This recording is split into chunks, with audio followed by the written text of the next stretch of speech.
Paytaxtın Nəsimi rayonu 14 nömrəli tam orta məktəbində şagirdlərin kütləvi zəhərlənməsi faktı qeydə alınıb. Məlumata görə dərs zamanı bir neçə şagirdin səhhəti anidən pisləşib.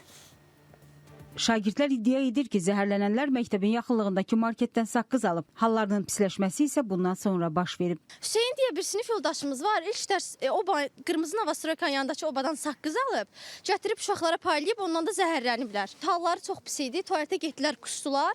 Sonra da 5 dənə ambulans çağırdılar, getdilər xəstəxanaya.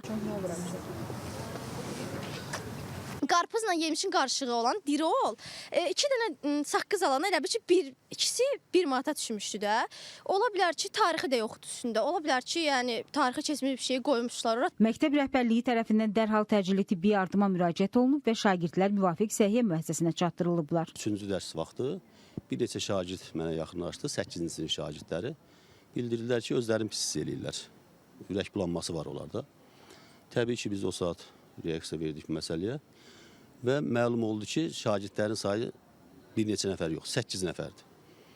Və tez təcili tibbi yardım çağırdıq. Onlar da məktəbə gəldilər və şagirdlərlə məşğul olduqdan sonra apardılar müvafiq xəstəxanalara ki, daha dərindən yoxlasınlar şagirdləri. Araşdırdıq, soruşduq ki, səbəb nədir, niyə belə olmuşdu sizə?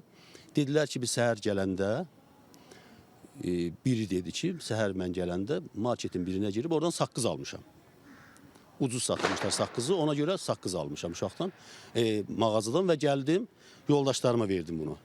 Və onun dediyinə görə, uşaqların da dediyinə görə kim o saqqızdan istifadə edibsə, hamısında həmin problem yaranıb. Təbibdən bildirildi ki, təcili tibbi yardım briqadası tərəfindən Respublika Pediatriya Mərkəzinin nəzdində olan Əbülfəz Qarayev adına uşaq klinik xəstəxanasına kişi cinsli 5 nəfər, Nərimanov uşaq yoluxucu xəstəliklər xəstəxanasına isə kişi cinsli 3 nəfər hospitalizasiya olunub. Onların hər birinə zəruri tibbi xidmətlər göstərilib. Pasiyentlərin birinə yuxarı tənəffüs yollarını dəqiqləşdirilməmiş infeksiyası, digər 7 pasiyentə isə kəskin qastrit diaqnozu təyin edilib. Pasiyentlərin hər biri ambulator müalicə üçün evə buraxılıb. Məsələ Qida Təhlükəsizliyi Agentliyinin regional bölməsi tərəfindən də nəzarətə götürülüb, müvafiq qurumlarla birgə araşdırmalara başlanılıb. İddialarla bağlı Oba Marketlər şəbəkəsindən isə mövqe ala bilmədik. Günəş Rızayeva, Əfqan Bayramov, Space xəbər.